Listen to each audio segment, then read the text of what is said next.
Disclaimer. This video is made for entertainment purpose only. It doesn't mean to hurt any. And don't take it seriously.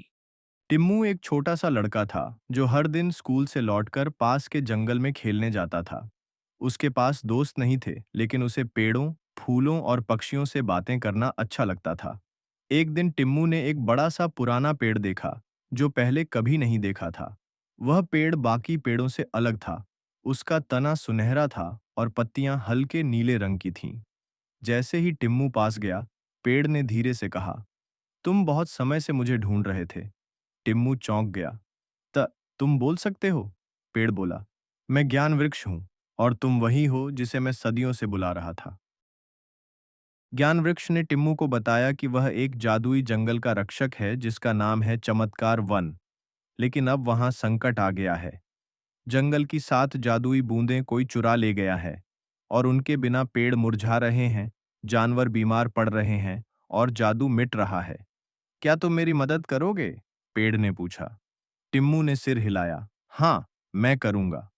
पेड़ ने उसे दी एक जादुई लकड़ी की छड़ी जो सिर्फ सच्चे दिल वालों के लिए काम करती थी, और उसे भेजा जंगल की गहराइयों में।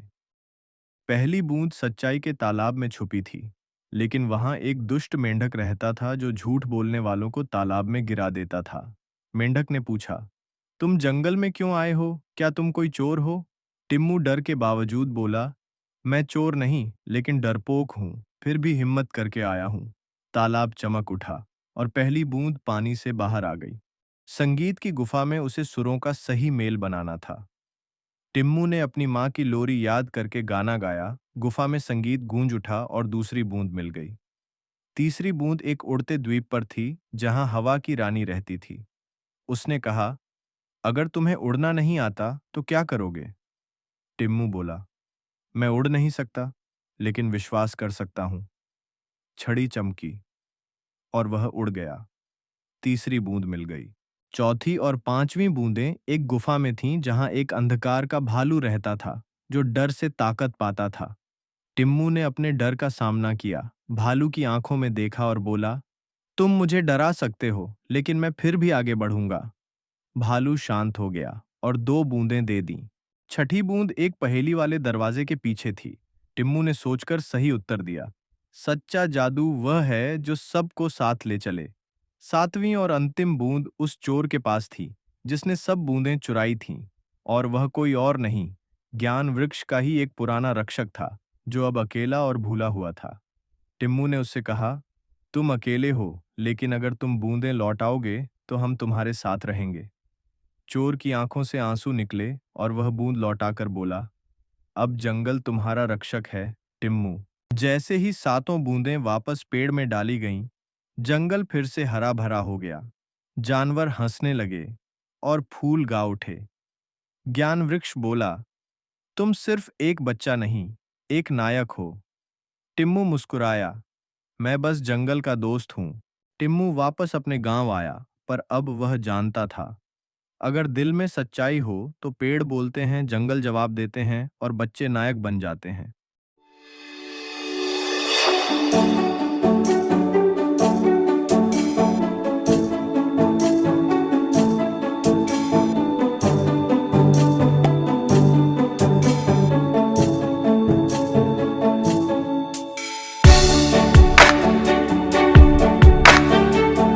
टिम्मू एक छोटा सा लड़का था जो हर दिन स्कूल से लौटकर पास के जंगल में खेलने जाता था। उसके पास दोस्त नहीं थे, लेकिन उसे पेड़ों, फूलों और पक्षियों से बातें करना अच्छा लगता था। एक दिन टिम्मू ने एक बड़ा सा पुराना पेड़ देखा जो पहले कभी नहीं देखा था। वह पेड़ बाकी पेड़ों से अलग था। उसका तना सुनहरा था और पत्तियां हल्के नीले रंग की थीं। जैसे ही टिम्मू पास गया, पेड़ ने धीरे से कहा, तुम बहुत समय से मुझे ढूंढ रहे थे। टिम्मू चौंक गया। त तुम बोल सकते हो? पेड़ बोला, मैं ज्ञान वृक्ष हूँ और तुम वही हो जिसे मैं सदियों से बुला रहा था। ज्ञान वृक्ष ने टिम्मू को बताया कि वह एक जादुई जंगल का रक्षक है जिसका नाम है चमत्कार वन। लेकिन अब वहां संकट आ गया है। जंगल की 7 जादुई बूंदें कोई चुरा ले गया है और उनके बिना पेड़ मुरझा रहे हैं, जानवर बीमार पड़ रहे हैं और जादू मिट रहा है। क्या तुम मेरी मदद करोगे? पेड़ ने पूछा। टिम्मू ने सिर हिलाया। हाँ, मैं करूंगा। पेड़ ने उसे दी एक जादुई लकड़ी की छड़ी जो सिर्फ सच्चे दिल वालों के लिए काम करती थी, और उसे भेजा जंगल की गहराइयों में। पहली बूंद सच्चाई के तालाब में छुपी थी, लेकिन वहां एक दुष्ट मेंढक रहता था जो झूठ बोलने वालों को तालाब में गिरा देता था। मेंढक ने पूछा, तुम जंगल में क्यों आए हो? क्या तुम कोई चोर हो? टिम्मू डर के बावजूद बोला, मैं चोर नहीं, लेकिन डरपोक हूं, फिर भी हिम्मत करके आया हूं। तालाब चमक उठा और पहली बूंद पानी से बाहर आ गई। संगीत की गुफा में उसे सुरों का सही मेल बनाना था। टिम्मू ने अपनी माँ की लोरी याद करके गाना गाया, गुफा में संगीत गूंज उठा और दूसरी बूंद मिल गई। तीसरी बूंद एक उड़ते द्वीप पर थी, जहां हवा की रानी रहती थी। उसने कहा, अगर तुम्हें उड़ना नहीं आता तो क्या करोगे? टिम्मू बोला, मैं उड़ नहीं सकता, लेकिन विश्वास कर सकता हूं।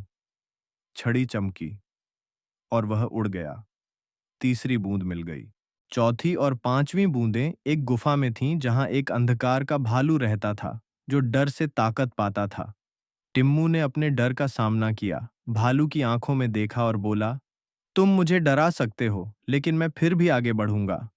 भालू शांत हो गया और दो बूंदें दे दी। छठी बूंद एक पहेली वाले दरवाजे के पीछे थी।